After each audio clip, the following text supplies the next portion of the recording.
fidyah. Ya, Ustaz insyaallah akan membahas terkait ini. Nanti jamaah sekalian mohon untuk bisa bertanya ya terkait tema yang terbahas pada sore hari ini. Mohon ikhwan dan akhwat ditulis nama dan daerah antum semuanya. Ikhwan untuk dinyalakan videonya dan akhwat untuk dimatikan videonya. Dan juga sore hari ini tidak ada kuis ya, karena nanti selesai menjelang berbuka puasa. Oke. Saya Ustaz kepada Ustaz Firanda Andirjan, kalau kita kabur. Bismillahirrahmanirrahim. Assalamualaikum warahmatullahi wabarakatuh. Alhamdulillahi ala ihsani wa syukru lahu ala taufiqihi wa amtinani wa asyhadu an la ilaha illallah wahdahu la syarika lahu ta'ziman li sya'ni wa asyhadu anna Muhammadan abduhu wa rasuluhu da'ila ridwani. Allahumma shalli alaihi wa ala alihi wa ashabihi wa ikhwani. Para jamaah Masjid Asra Sunter Jakarta Utara yang dirahmati Allah Subhanahu wa taala. Pada kesempatan kali ini kita akan bahas tentang orang-orang yang diberi uzur dan kaitannya apa yang harus mereka lakukan ketika mereka tidak berpuasa, apakah dengan mengqadha ataukah dengan membayar fidyah ataukah gugur ataukah digabungkan keduanya antara qadha dan fidyah. Ini yang akan kita bahas pada kesempatan kali ini biiznillah taala. Tolong diperhatikan.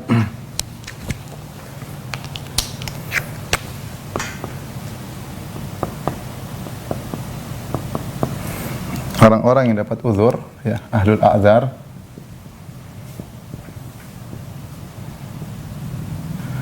secara sederhana bisa kita bagi menjadi dua, ya. Yaitu pertama adalah orang-orang yang uzurnya bisa akan hilang. Yang kedua, orang-orang yang uzurnya tidak hilang. Orang-orang uzurnya akan hilang sebagaimana yang Allah sebutkan dalam Al-Qur'an, di antaranya adalah musafir,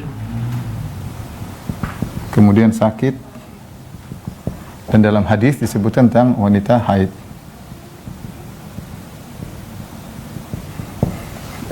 Musafir dan sakit Allah sebutkan dalam dua ayat. Allah Subhanahu wa taala berfirman, "Faman kana minkum" atau "Faman kana minkum maridan aw ala safarin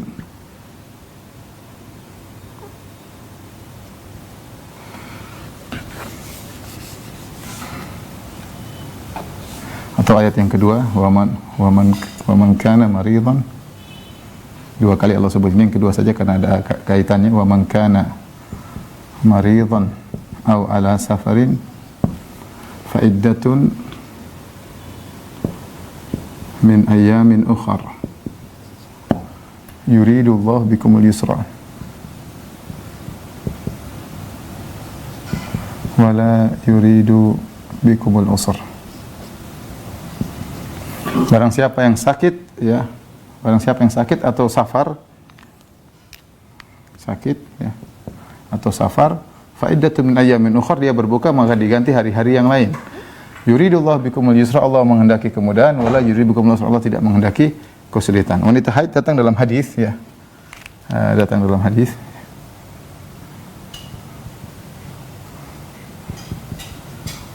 Ya, hadis Aisyah radhiyallahu anha misalnya, kunna nu'maru biqada'is shaum wala nu'maru biqada'is salat. Kami wanita haid diperintahkan, ya, kunna nu'maru biqada'is siyam wala nu'maru biqada'is salat. Wanita haid diperintahkan untuk mengqadha puasa, namun tidak diperintahkan untuk mengqadha salat. Perhatikan tiga uzur ini semuanya adalah uzur yang hilang. Orang musafir suatu saat akan berhenti dari safarnya. Orang yang sakit suatu saat akan berhenti dari sakitnya, sembuh. Wanita haid suatu saat akan hilang haidnya. Kemudian dikiaskan kepada wanita haid adalah wanita nifas. Karena hukumnya sama dengan wanita haid. Ini semua adalah uzur yang akan hilang. Maka apa yang dilakukan oleh orang yang uzurnya akan hilang, maka dibayar dengan qadha, ya. Hutang dibayar dengan qadha. Hutang puasa dibayar atau dilunasi dengan qadha. Itu puasa di hari yang lain. Puasa di hari yang lain. Baik. Tentunya yang dimaksud dengan musafir itu benar-benar musafir. Kita bahas dulu masalah orang yang sakit. Bagaimana orang yang sakit, ya? Apakah semua sakit boleh dapat uzur, ya? Macam-macam sakit.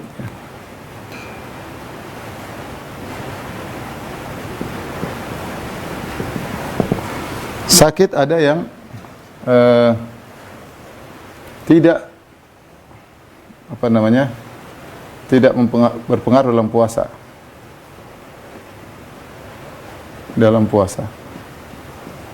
Contoh, para ulama mengatakan pusing sedikit, ya, misalnya pilek sedikit, ya, secara umum tidak ada pengaruh, ya. Apalagi cuma penyakit jerawat, itu jelas tidak ada pengaruhnya, ya. Maka tidak pengaruh dalam puasa seperti apa? Sedikit pusing,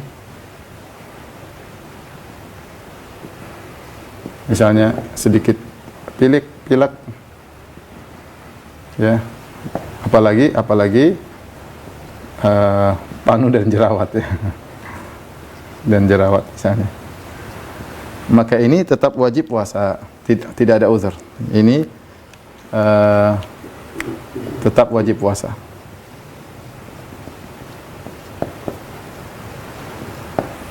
Terus model yang kedua, ya, yang puasa mempengaruhi sakitnya. Puasa mempengaruhi sakitnya.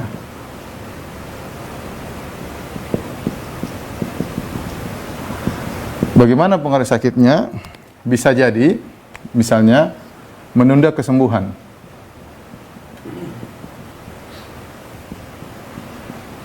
Atau menambah parah.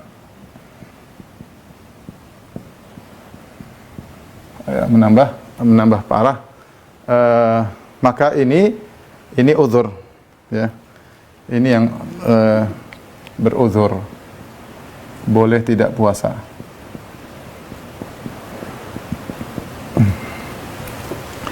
Jenis penyakit ketiga yang yang penyakitnya tidak sembuh, penyakitnya parah dan tidak bisa sembuh. Menurut medis tentunya, penyakitnya parah tidak bisa sembuh menurut medis. Kalau Allah menyembuhkan mudah saja. Tapi ini kita bicara menurut medis. Nanti ini akan kita bahas, ya, secara khusus. Tapi yang dimaksud dengan sakit di sini adalah yang ini, ya, yang puasa mempengaruhi sakitnya.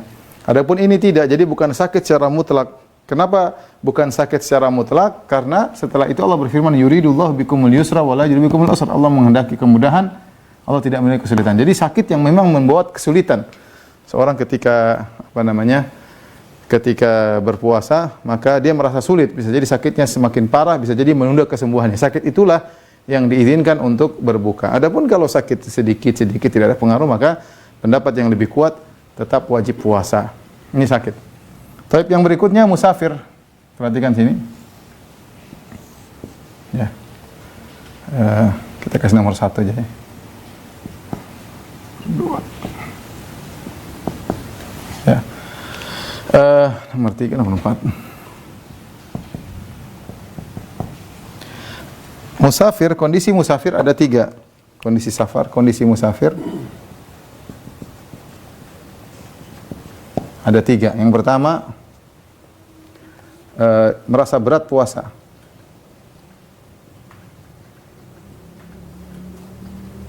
Maka ini yang lebih afdal berbuka.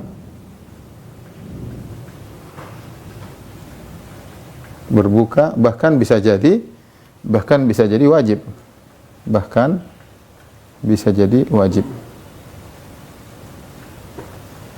Dalam hadis kata Nabi sallallahu alaihi wasallam, "Laisa minal birra as-siyamu fis safar.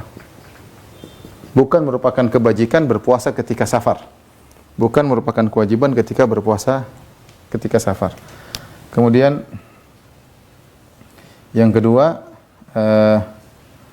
lebih mudah puasa, ringan ketika berpuasa, merasa ringan ketika puasa. Merasa ringan puasanya. Merasa ringan puasanya. Maka ini yang lebih afdal adalah tetap berpuasa. Boleh berbuka, tetap namanya musafir semuanya boleh berbuka. Ya. Tapi lebih afdal, ingat ya, kondisi musafir boleh berbuka secara mutlak. Cuma kita sedang bahas adalah mana yang lebih afdal, ya. Maka lebih afdal adalah tetap puasa. Karena 3 hal. Kenapa? Karena beban segera hilang, segera ditunaikan. Yang pertama.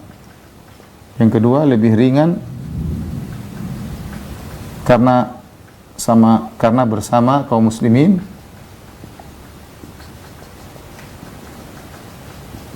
Kemudian yang ketiga adalah di bulan suci, di bulan berkah. Di bulan berkah, ya. Beban segera ditunaikan kalau orang sudah puasa, selesai tugas. Yang kedua, lebih ringan. Kenapa? Karena berjamaah, ya, bersama-sama. Kaum muslimin semuanya puasa, dia ikut puasa juga rame-rame. Kalau temannya banyak, gampang. Yang ketiga di bulan berkah, bulan suci Ramadan. Kondisi yang ketiga, ya, sedang-sedang saja, tidak mudah, tidak ringan, dan juga tidak berat.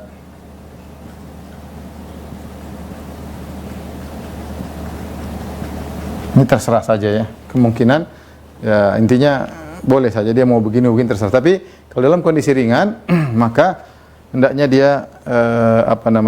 dia segera. Kalau bisa seperti ini lebih baik. Kalau dia merasa tidak berat, dia boleh langsung menjalankan puasa lebih baik. Di zaman Nabi SAW, para sahabat bersafar. Ketika bersafar mereka berpuasa sebagian dan sebagian tidak, ya. Tetapi yang berpuasa tidak mencela yang berbuka, dan yang tidak berpuasa tidak mencela yang puasa. Yang puasa tidak mengatakan kepada yang tidak berpuasa, kamu begini aja safar begini kok malah tidak puasa. Ini kan safar ringan, enggak ada yang mencela. Ya. Walam ya'ibas as-shaim 'alal muftir walal muftir 'alas shaim. Sebaliknya juga yang berbuka juga tidak mencela dengan mengatakan kamu nih safar kok malah repot-repotkan diri. Tidak, bebas saja yang penting. Tapi kalau dalam kondisi berat maka wajib untuk berbuka, ya. Demikian juga seperti dalam kondisi perlu untuk berbuka, maka lebih baik berbuka. Contoh ketika Nabi SAW berjalan bersama para sahabat ketika ingin menaklukkan kota Mekah. Maka Nabi sengaja berbuka. Mereka bersafar di bulan Ramadan. Itu di bulan Ramadan ketika terjadi Fatu Makkah, Rasulullah SAW kemudian dikatakan orang-orang sedang berpuasa. Ketika mendekati dalam perjalanan awal mereka berpuasa banyak. Karena dari Madinah ke Mekah butuh sekitar 8 hari, 9 hari. Maka di awal perjalanan mereka berpuasa. Tapi ketika menjelang sampai di kota Mekah, dari Madinah ke Mekah, maka Rasulullah SAW dikatakan orang-orang sedang berpuasa. Maka Rasulullah SAW pun minta dihadirkan susu dan beliau minum di tengah siang hari bulan Ramadan di hadapan para sahabat. Karena dalam kondisi kuat lebih mudah untuk bertempur. Dalam kondisi kuat lebih mudah untuk bertempur. Ya, sampai ketika ada disampaikan kepada Nabi, ada sebagian orang tetap berpuasa, Rasulullah mengatakan, ulaikal usat. Mereka bermaksiat. Karena memerlukan kekuatan untuk berperang itu lebih utama daripada berpuasa dalam kondisi perang, dalam kondisi lemah. Ini artinya ada suatu kondisi di mana bersafar tidak boleh berpuasa jika sangat berat. Jika sangat berat maka tidak boleh seorang memaksakan diri untuk berpuasa. Taib ini berkaitan dengan uzur yang akan hilang, model pertama. Sekarang kita masuk pada model kedua, ya. Yang kedua, orang-orang yang uzurnya tidak hilang. Dahulu pertama kali di antaranya orang tua. Yang pertama adalah orang tua.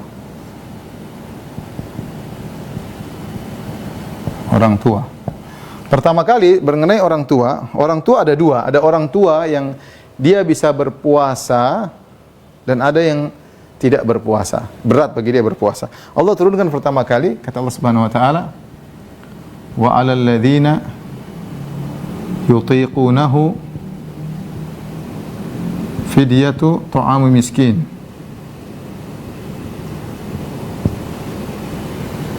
Kemudian kata Allah, "Wa antasumu khairul lakum."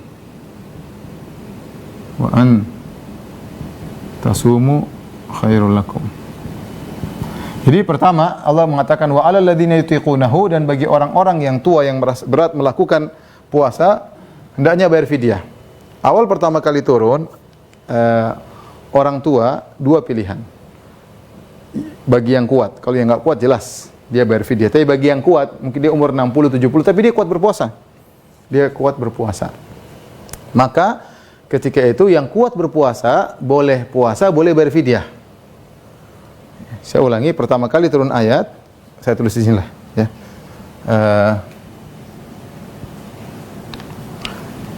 Ketika turun ayat ini,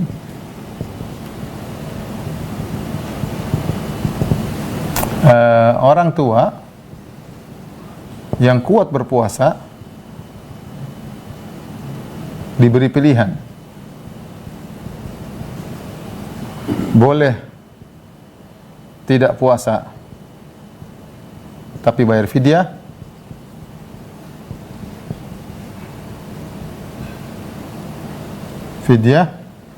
dan boleh berpuasa. Dan ini lebih baik. Antasumu khairul lakum, dan puasa lebih baik, dan ini lebih baik.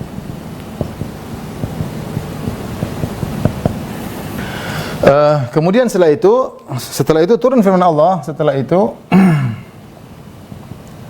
turun firman Allah,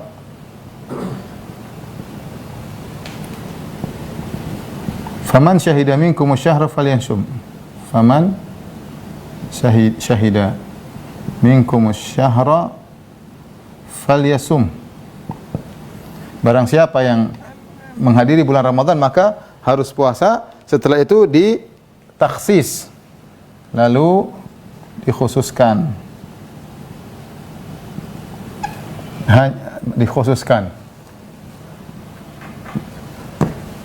Dikhususkan. Orang tua yang mampu puasa tetap wajib puasa. Yang tidak mampu bayar fidyah. Ya, ini cerita tentang ayat ini ya. Orang tua, jadi orang tua yang tidak mampu. Sehingga berlaku sekarang yang orang tua yang tidak mampu maka bayar fidyah ya, bayar fidyah ya. Orang tua yang tidak mampu puasa, yang tidak mau bayar fidyah, tidak bayar fidyah. Inilah kenapa? Karena uzurnya tidak mungkin hilang. Orang tua tidak mungkin mudah kembali.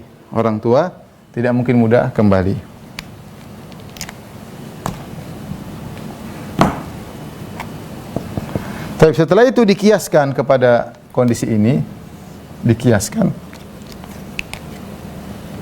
kias adalah orang sakit yang sakitnya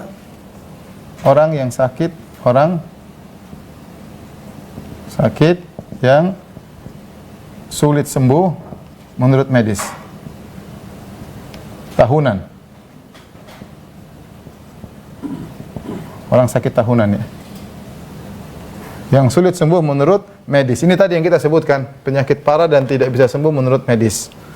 Maka ini juga fidyah. Bayar fidyah. Kenapa? Karena uzurnya tidak bisa hilang ya. Sulit. Uzurnya tidak bisa hilang. Jika perhatikan sini, jika dokter mengatakan ini sakitnya sulit untuk hilang, dia harus menjalani penyakit kronis selama bertahun-tahun, nggak tahu sembuh atau tidak, maka dia bayar fidyah setiap tahun. Ternyata qadarullah setelah 6 tahun sembuh. Apakah dia harus ganti dengan qada yang sebelumnya? Tidak perlu. Tidak perlu. Jadi ketika dokter mengatakan ini sakit sulit untuk sembuh karena penyakit kronis dan bisa bertahun-tahun, maka dia bayar fidyah aja. Nanti suatu saat kalau dia sembuh, Allah menghendaki dia untuk sembuh, ya di luar dugaan, maka tidak perlu dia mengqada yang terlalu. Yang fidyah sudah selesai. Ya tinggal yang setelah dia sembuh, ya dia puasa seperti biasa, ya seperti biasa. Ya ada khilaf tentang misalnya seorang yang senantiasa bersafar, selalu naik pesawat, tidak pernah berhenti kerjaannya, ya. Sebagian ada yang bermudah-mudahan mengatakan dia juga berfidyah, tapi pendapat yang lebih kuat, tidak, dia wajib berpuasa kalau dia mendapati liburan dia tidak lagi bersafar, dia boleh dia mengqadha ketika dia tidak sedang bersafar. Ya, sama seperti seorang bekerja di pekerjaan berat seperti kerja yang berhadapan dengan api yang panas, dia tidak kuat untuk puasa. Sementara kalau dia tinggalkan, dia tidak bisa menafkahi anak istrinya, ya. Maka sebagian ulama ada yang mengatakan orang seperti ini bayar fidyah. Karena tidak mungkin kita bilang kamu berhenti, dia tidak bisa, uzurnya tidak bisa hilang. Tapi banyak ulama yang tegas dan ini pendapat lebih kuat bahwasanya dia tetap harus berpuasa. Kalau dia tidak mampu, dia cari di hari yang lain ketika dia liburan misalnya, ya. Kalau ternyata sepanjang tahun dia tidak bisa liburan, maka hendaknya cari pekerjaan lain. Rezeki Allah luas, cari pekerjaan lain di mana dia bisa berpuasa, ya. Adapun dia berfidyah, tidak. Ini pendapat lebih hati-hati, ya. Rezeki Allah luas, ya. Ada liburan dia bisa berpuasa, kalau enggak dia cari pekerjaan. Tapi ini khilaf di kalangan para ulama. Taib. Inilah dua model, yang pertama yang uzurnya bisa hilang, kedua yang uzurnya tidak bisa hilang. Nah, di sana ada model ketiga yaitu wanita hamil dan menyusui, ya. Wanita hamil dan atau menyusui. Wanita hamil dan menyusui, ya. Maka para ulama berselisih mau diikutkan ke sini, ya, khilaf para ulama, ya khilaf. Uzurnya mau diikutkan ke kelompok pertama yang bisa hilang maka dengan qada, atau uzurnya dianggap sulit untuk dipenuhi atau sulit untuk hilang maka dibawakan kepada fidyah. Maka dari sini ada 3 pendapat tentang masalah ini, ya, tentang masalah wanita hamil dan menyusui. Mudah-mudahan papan tulisnya cukup, ya. Yang pertama, qada secara mutlak. Qada, ya. Secara mutlak. Harus qada. Yang kedua, boleh fidyah secara mutlak.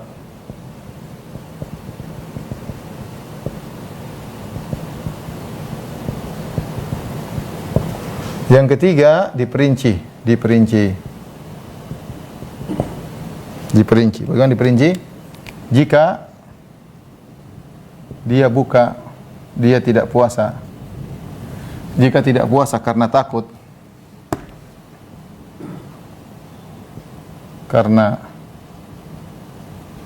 pada dirinya maka qada. Jika takut, khawatir pada janinnya saja, maka ini qada plus fidyah dan fidyah.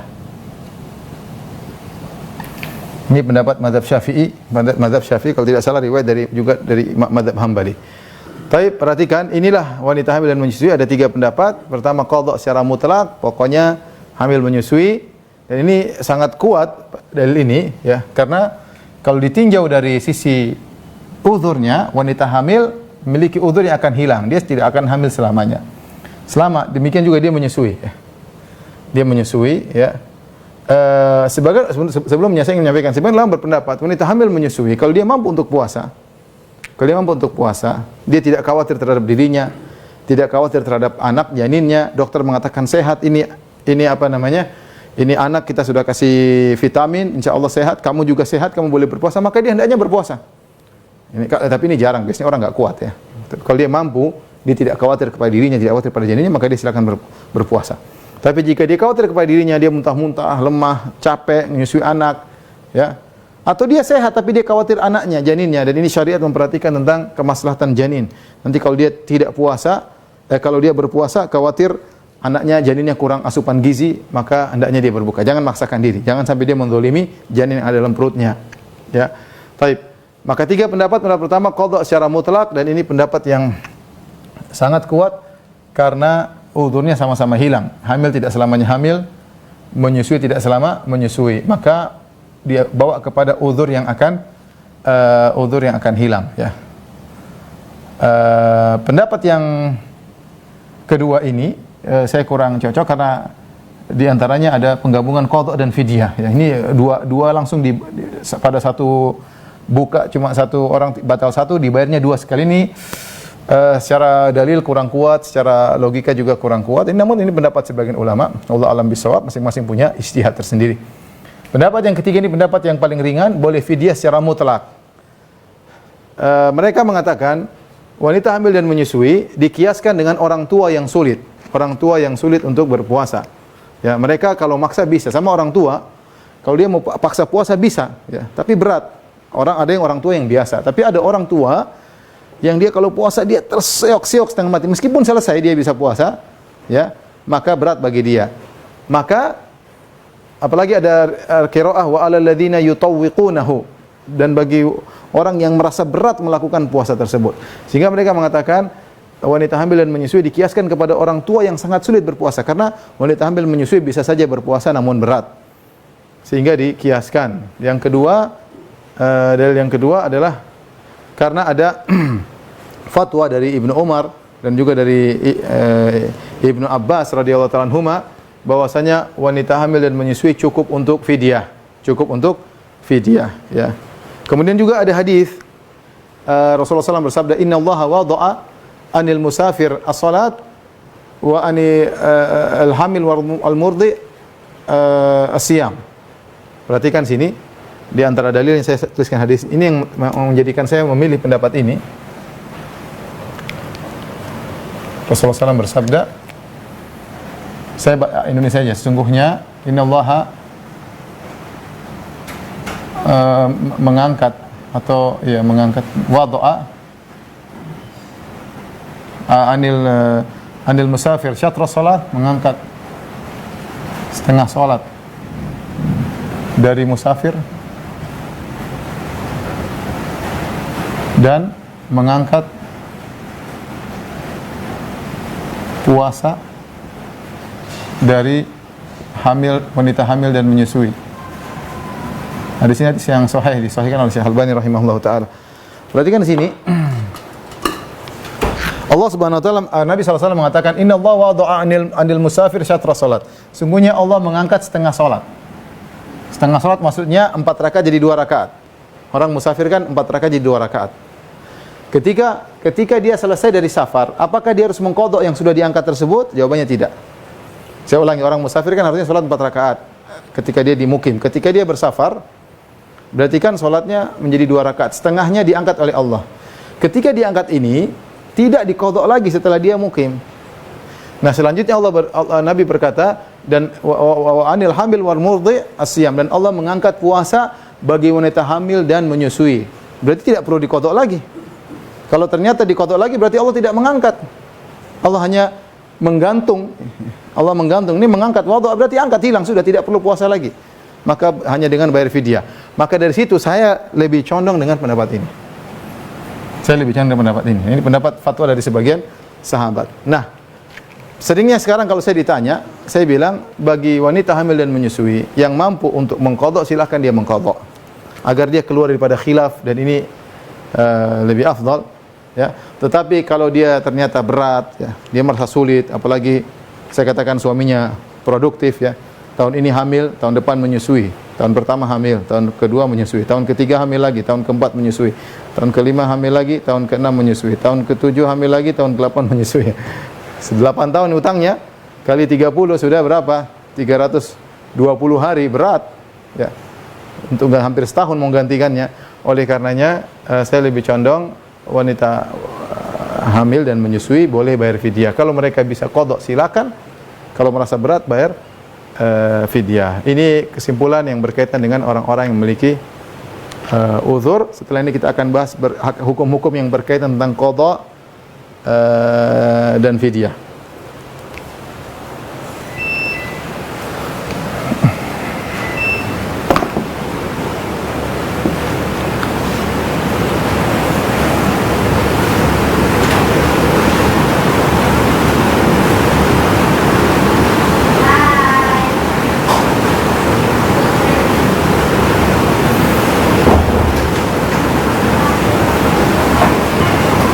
Hapus.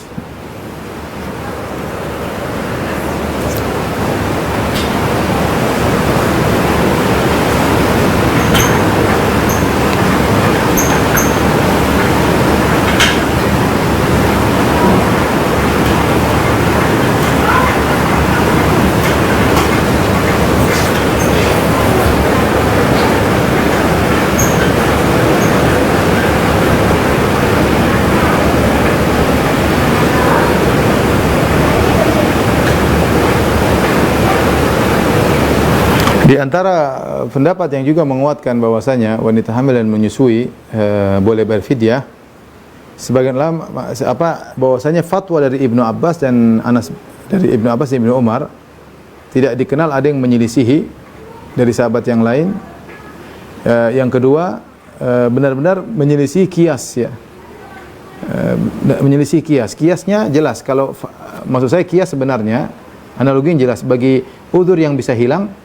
Udzur yang bisa hilang harusnya mengqadha, ya. Sebagaimana sakit, sebagaimana musafir. Lantas hamil dan menyusui adalah udzur yang bisa hilang. Seharusnya dikiaskan kepada sakit dan musafir, yaitu berarti qadha.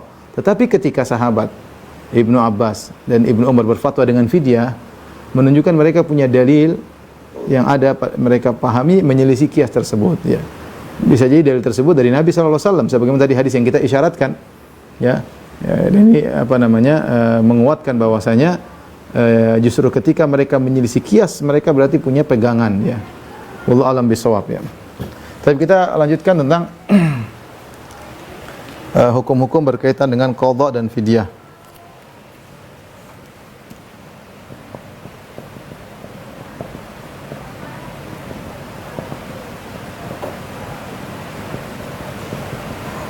Qadha, fidyah, nanti kita bolehlah kafarah tambahan. Kafarah, ya, ada 3 hal. Baik, yang pertama adalah qadha.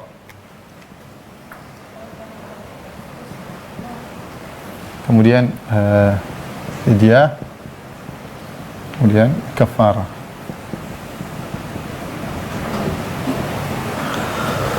Baik, qadha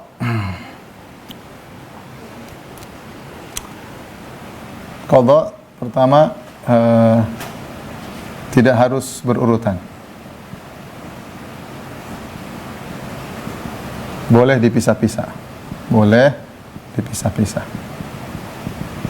Boleh dipisah-pisah. Qadha tidak harus berurutan, boleh dipisah-pisah. Ini yang pertama. Yang kedua, batas akhir. Kita ini biar mudah, ya. Qadha yang pertama tidak harus berurutan. Boleh dipisah-pisah. Boleh dipisah-pisah. Kemudian yang kedua, batas akhirnya adalah hingga sebelum Ramadan berikutnya.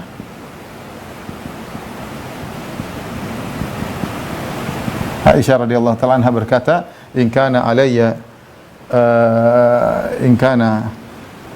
asyam fala astati' an aqdiyahu illa fi Sya'ban li makani Rasulullah sallallahu alaihi wasallam. Kata Aisyah, aku punya hutang puasa dan aku tidak bisa membayarnya kecuali di bulan Sya'ban, ya, karena kedudukan Nabi. Artinya Aisyah perhatian kepada Nabi, berkhidmat kepada Nabi. Siapa tahu Nabi ingin menggaulinya, maka dia tidak ingin berpuasa kecuali di bulan Sya'ban. Dan di bulan Sya'ban Nabi banyak berpuasa. Di bulan Sya'ban Nabi banyak berpuasa. Maka batas akhirnya sebelum Ramadan berikutnya. Baik. Ini kesepakatan ulama. Jika telat hingga Ramadan berikutnya,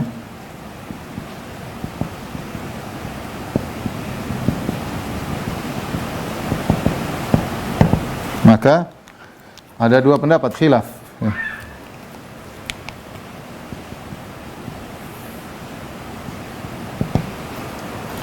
Yang pertama adalah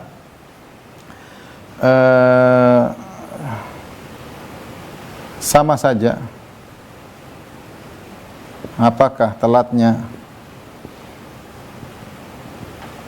karena uzur atau tidak,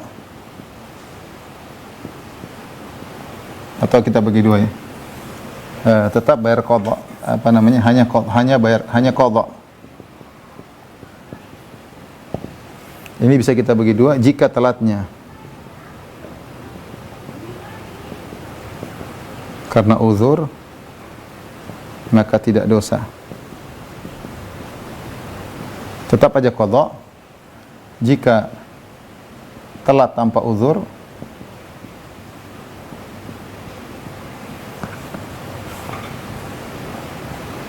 maka dosa, harus istighfar. Ini pendapat pertama. Yang kedua, ya, jika telat maka qadha plus fidyah. Qadha plus fidyah. Ini fatwa sebagian sahabat. Fatwa sebagian sahabat, di antaranya fatwa Abu Hurairah. Kalau tidak salah ada lagi sahabat satunya, saya lupa siapa. Abu Hurairah radhiyallahu taala anhu, ya. Ada dua sahabat kalau tidak salah. Maka wallahu alam bisawab, pendapat yang dipilih adalah pendapat ini, bahwasanya jika seorang telat, ya, maka dia hanya qadha, meskipun dia telat sampai 2 Ramadan, 3 Ramadan berikutnya, dia hanya qadha. Hanya saja kalau dia telat karena uzur maka tidak ada masalah, tapi kalau dia telat karena uzur dia harus istighfar. Itu dosa.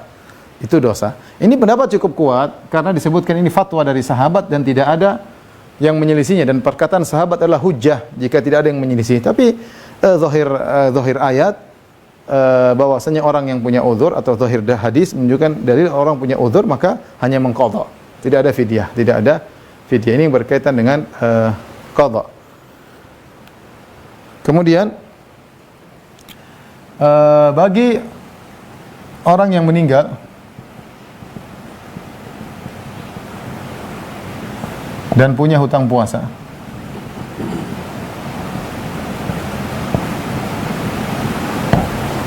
maka ada dua kondisi.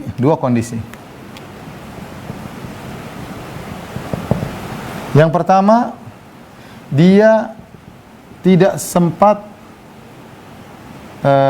tidak ada kesempatan untuk mengqadha.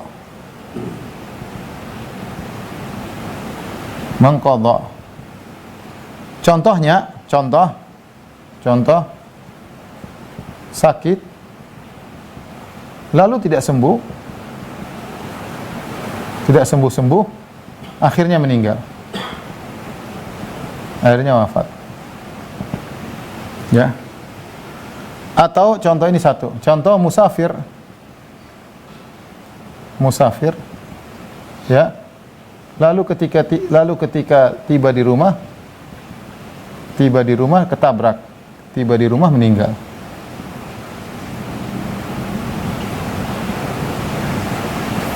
Orang seperti ini tidak ada hutangnya. Ini tidak ada hutang puasanya. Perhatikan, tidak ada hutang puasanya. Kenapa tidak ada hutang puasanya? Karena dia tidak menemukan hari untuk bisa bayar puasa. Allah berfirman, "Wa man kana maridhan aw ala safarin fa iddatun min ayamin ukhar." Barang siapa yang sakit atau bersafar kemudian dia tidak berpuasa, fa iddatun, maka dia qadha di hari-hari yang lain. Nah, Hari-hari ini tidak didapatkan karena dia tidak pernah sembuh. Tahu-tahu dia meninggal. Hari-hari lain untuk dia bisa qada dia tidak dapatkan. Dia tidak dapatkan. Maka seperti ini dia tidak punya hutang puasa. Karena dia dibolehkan memang tidak berpuasa, sakit atau musafir. Demikian musafir pulang, ternyata ketika pulang langsung meninggal, tidak ada hari dia dapatkan untuk bisa mengqada. Maka orang seperti ini tidak ada hutang puasa, tidak perlu diqada, sehingga tidak perlu diqada. Kondisi yang kedua, dia punya kesempatan untuk mengqada tapi dia tidak mengqada. Nah, inilah yang harus dibayar ya. Maka ini ada dalam hal ini maka ada khilaf ya. Ada khilaf di kalangan para ulama tentang masalah ini, ada khilaf ya. Ada yang mengatakan tidak perlu diqada ya. Ada yang mengatakan harus diqada, namun yang rajih ya. Yang kuat, pendapat yang kuat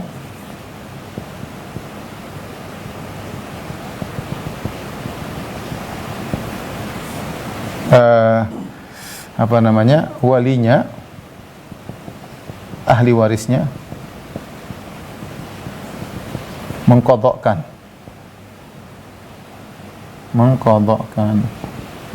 Kata Nabi sallallahu alaihi wasallam, "Man mata wa alaihi siyam, shoma anhu waliyuhu." Barang siapa yang meninggal dan dia punya hutang puasa, maka hendaknya yang mempuasakannya adalah walinya. Ustaz, bagaimana kalau bukan ahli warisnya tapi temannya ingin mempuasakan dia, maka tidak jadi masalah, minta izin kepada ahli warisnya. Saya ingin puasakan teman saya. Maka ini boleh. Ini pendapat yang lebih kuat. Masalah hadis ini, man mata wa alaihi siyam shoma anhu waliyuhu. Barang siapa meninggal dan dia punya hutang puasa, maka yang mempuasakan ahli warisnya. Ada yang mengatakan khusus puasa nazar, tapi yang benar bahwasanya umum, ya. Seperti dalam hadis ada seorang mengatakan, "Ya Rasulullah, innahu kanat ala ummi siyam, afa aqdihi anha?" Ya Rasulullah, ibuku punya hutang puasa, apakah saya bayarkan? Kata Rasulullah SAW, iya, bayar. Bagaimana kalau ibu punya hutang? Kau bayar? Iya, kalau itu hutang Allah lebih utama kau bayarkan. Jadi sebenarnya lebih mutlak. Jadi kalau kita punya orang tua meninggal ini punya hutang puasa, maka kita ahli warisnya silakan, anaknya kayak siapa kayak ahli warisnya. Kalau bukan ahli waris minta izin, ya. Tapi banyak orang yang bertanya posisinya begini, bukan kondisi kedua, kondisi pertama. Ustaz, ibu saya sakit di bulan Ramadan kemudian meninggal. Apakah saya bayar hutang? Enggak perlu, kan dia memang tidak wajib. Dia sakit, dia tidak kena kewajiban puasa dan dia tidak menemukan hari di mana dia bisa bayar, ya. Perhatikan, jadi banyak orang bertanya kondisinya kondisi pertama, bukan kondisi kedua, ya. Taib. Ini berkaitan dengan qadha. Fidyah.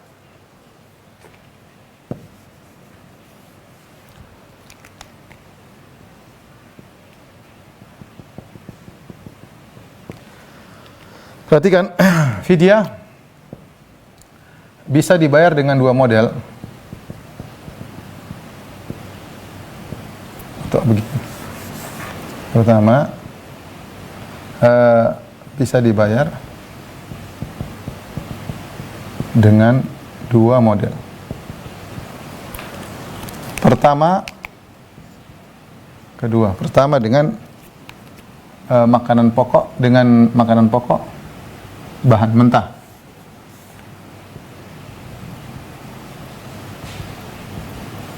Bahan mentah ini ada khilaf. Ada yang mengatakan setengah sa', ada yang mengatakan 1 mud, 1/4 sa'. 1 sa' adalah ukuran beras zakat, itu 2,5 kg atau 3 kg. Berarti kalau kita fidyah setengah sa' satu hari setengah sa' bahan mentah, yaitu 1 hari sama dengan setengah sa'. Setengah sa' itu kurang lebih 1,25 1/4 kg beras. Ya. 1,1/4 kg beras, ya. Ini pendapat, ya. Taib. Bagaimana cara bayarnya? Cara bayarnya, misalnya kita punya utang 30 hari. Misalnya kita punya utang 30 hari. Perhatikan, kita punya hutang 30 hari. 30 kali 1,25 sama dengan berarti 37 kilo. Kalau 30 hari 37 kilogram 37 kilogram beras. Caranya bagaimana? Tinggal kita cari beberapa orang susah, misalnya keluarga susah, kita bagi 3 keluarga cukup, nah apa? Kita bagi ini 10 kilo, ini 10 kilo, ini 10 kilo. Ya, tidak terserah, itu boleh. Tidak jadi masalah. Caranya demikian. Ya, cari keluarga yang miskin kita bagi. Yang kedua adalah dengan makanan siap dimakan. Satu hari satu porsi. Satu hari dibayar satu porsi. Terserah makan siang atau makan malam. Makan siang atau malam. Ya, jadi satu porsi untuk satu hari. Satu porsi untuk satu hari. Baik. Yang kedua berkaitan dengan fidyah. Orang miskinnya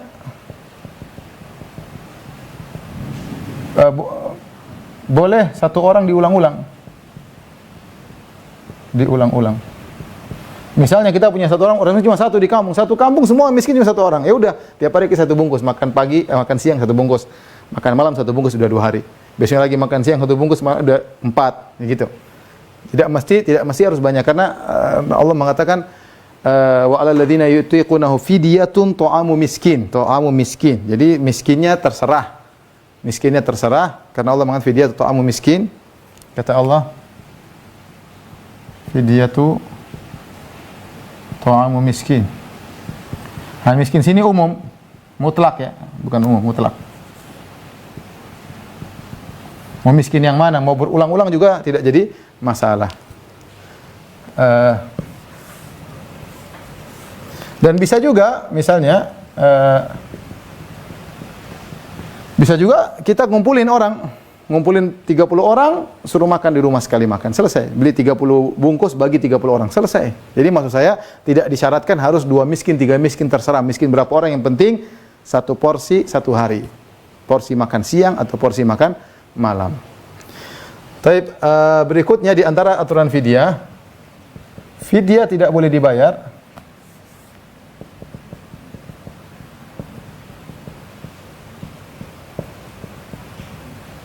kecuali setelah ada sebabnya. Sebabnya itu apa? Yaitu tidak puasa, tidak puasa. Jadi, misalnya ada seorang tua, dia tidak puasa, maka dia sudah tidak puasa 5 hari. Maka kita baru boleh bayar fidyahnya 5 hari. Ya kalau gampang nanti saja bulan Syawal baru kita bayar. Oke. Tapi kalau kita membayar segera, tidak boleh bayar fidyah segera sebelum Ramadan, nggak boleh. Atau di awal Ramadan bayar baru 30 hari, nggak boleh. Jadi jika sudah ada sebabnya baru bayar fidyah. Sebabnya itu jika dia sudah batal. Jadi misalnya dia sudah batal 5 hari, kemudian pada hari ke-6 di pagi hari kita sudah boleh bayar buat 6 hari. Karena sudah subuh dan dia tidak puasa. Jadi harus ada sebabnya baru boleh dibayar fidyah. Ini hal-hal yang berkaitan dengan fidyah, mudah-mudahan dipahami ya. Baik, adapun kafarah, maka kafarah orang yang jima di siang hari bulan Ramadan. Ya, maka kafarahnya secara tertib, secara urutan. Pertama, bebaskan budak. Dan sekarang budak sudah tidak ada, yang pertama. Yang kedua adalah puasa 2 bulan berturut-turut. Yang ketiga, memberi makan ke 60 miskin. Perhatikan, kalau yang pertama bebaskan budak sudah tidak ada, ini sudah tidak ada zaman sekarang, tidak tahu nanti ke depan. Puasa 2 bulan berturut-turut, 2 bulan berturut-turut ini tidak boleh ada bolong. Siapa yang bolong, maka harus ulang lagi. Misalnya 60 hari, dia bolong hari ke-50, bolong tanpa ada uzur, maka hitung lagi dari awal, dari 0, satu lagi, terus. Kapan dia bolong hari 40, hitung dari awal. Dia hanya boleh bolong kalau ada uzur. Uzur syar'i seperti dia safar, atau dia sakit, atau hari lebaran, maka itu tidak jadi masalah. Bolongan itu tidak dianggap, masih dianggap bersambung, karena dia bolong ada uzur. Kemudian memberi makan kepada 60 miskin, ingat di sini harus 60 miskin. Kalau tadi kita boleh 1 orang miskin, 2 orang miskin bebas. Kalau fidyah, adapun kalau kafarah harus 60 miskin. Kemudian jika dia berjima sama istrinya di siang hari bulan Ramadan. Kemudian dia bayar fidyah 60 fakir miskin. Kemudian besoknya dia jima lagi, maka dia harus bayar lagi. Harus dia bayar lagi. Belum tobat-tobat rupanya ya. Baik, demikian saja ikhwan akhwat yang rahmatillah subhanahu wa taala. Mudah-mudahan bisa dipahami. Kalau ada yang bertanya saya persilahkan. Wallahu taala alam bisawab. Ya, baik Ustaz. Ini ada beberapa pertanyaan Ustaz. Yang pertama Ustaz dari Bekasi Ustaz. Assalamualaikum warahmatullahi wabarakatuh Ustaz. Waalaikumsalam. Qadarullah, anak positif COVID dan per hari ini harus diisolasi di rumah sakit dengan terpasang infus. Bolehkah saya tetap puasa Ustaz? Kalau ternyata puasa tersebut membuat antum lemah, kalau puasa tersebut tidak ada pengaruh, kalau infus membatalkan, percuma. Antum tidak perlu puasa karena infus membatalkan. Jadi tidak perlu niat puasa karena infus menurut pendapat yang benar adalah membatalkan puasa. Jadi tidak perlu puasa kecuali kalau antum tidak diinfus. Kalau tidak diinfus hanya suntik obat, maka itu tidak membatalkan puasa. Infus sendiri membatalkan puasa. Lagi pula kalau sakit dan membahayakan maka tidak boleh berpuasa. Dia wajib berbuka ya. Tanya ke dokter. Jangan kita beristihad sendiri, tanya ke dokter, "Dok, tapi kalau sudah pasang infus selesai. Infus itu membatalkan puasa." Semoga cepat sembuh ya dan bersabar, tenang saja, insyaallah banyak orang sembuh dari COVID. Yang penting kita kalau ada waktu jangan lupa berzikir, baca Quran mumpung bulan Ramadan. Ya, wallahu a'lam bishawab. Yang kedua Ustaz dari Tangerang. Untuk hukum puasa bagi orang yang sedang menjalani pendidikan militer di luar kota, jauh dari rumah dengan kurun waktu 4 bulan. Waktu kepulangan sudah ada penentuannya. Apakah termasuk kategori musafir atau berpindah-pindah Ustaz? Dia menetap atau tidak di sana? Tidak, kan dalam pendidikan Ustaz. Pendidikan berarti menetap kan? Kalau pendidikan menetap berarti iya setelah 19. Kecuali ketika latihannya dia bersafar. Ketika bersafar dia ke hutan sana berarti dia musafir. Tapi kalau dia latihan cuma di camp saja, berarti dia tidak musafir karena sudah lebih dari 19 hari menurut pendapat yang lebih kuat ya.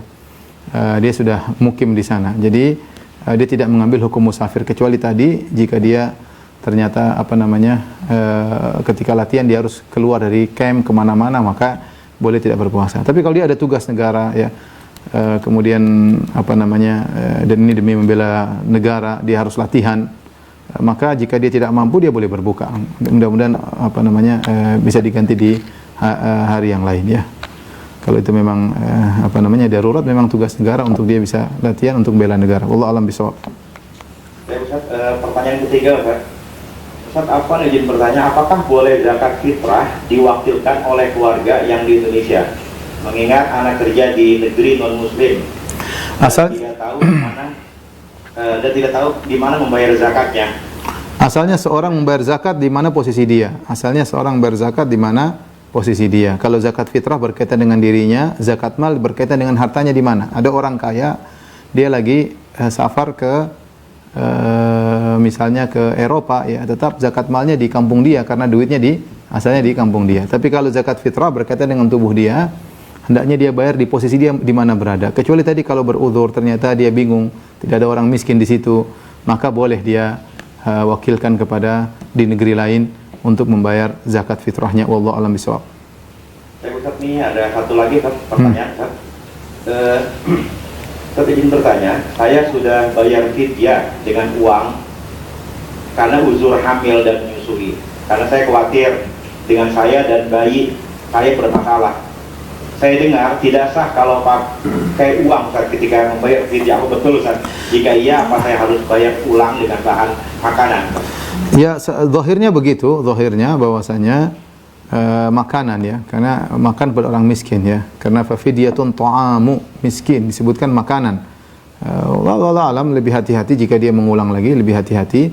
Tinggal dia beli bahan mentah, tadi saya katakan misalnya utang 30 hari tinggal 1/4 kilogram kali 30 sama dengan tadi 37, sekian. Tinggal dia bagi 37 kilogram beras kepada 2 keluarga miskin, 3 keluarga miskin boleh. Atau dia beli tadi nasi bungkus 30 bagi pada orang miskin. Yes. Lebih baik ya. Allah alam bisawab. Ini ada satu lagi Ustaz nih. Ini kayaknya untuk dijawab nih Ustaz. Ada satu lagi Ustaz. Assalamualaikum warahmatullahi wabarakatuh. Waalaikumsalam. Saya punya orang tua Ustaz yang usianya sudah sepuh. Tapi untuk puasa Ramadan masih mampu, tapi untuk membayar qadha sepertinya cukup berat karena dihitung jumlahnya dari pertama beliau datang bulan hingga sudah. Oke, yang sudah qadha, yang dia tidak mampu qadha difidyahkan. Yang dia tidak mampu qadha difidyahkan dia. Cukup Ustaz. Cukup. Itu banyak angkat tangan tuh gimana? Dibiarin aja, suruh turun tangannya. Banyak resen. Oke, sampai di sini saja kajian kita. Insyaallah kita lanjut kesempatan yang lain. Wabillahi taufiq wal hidayah. Assalamualaikum warahmatullahi wabarakatuh. Waalaikumsalam. Alhamdulillah kajian kita telah selesai bersama Mufti Rada.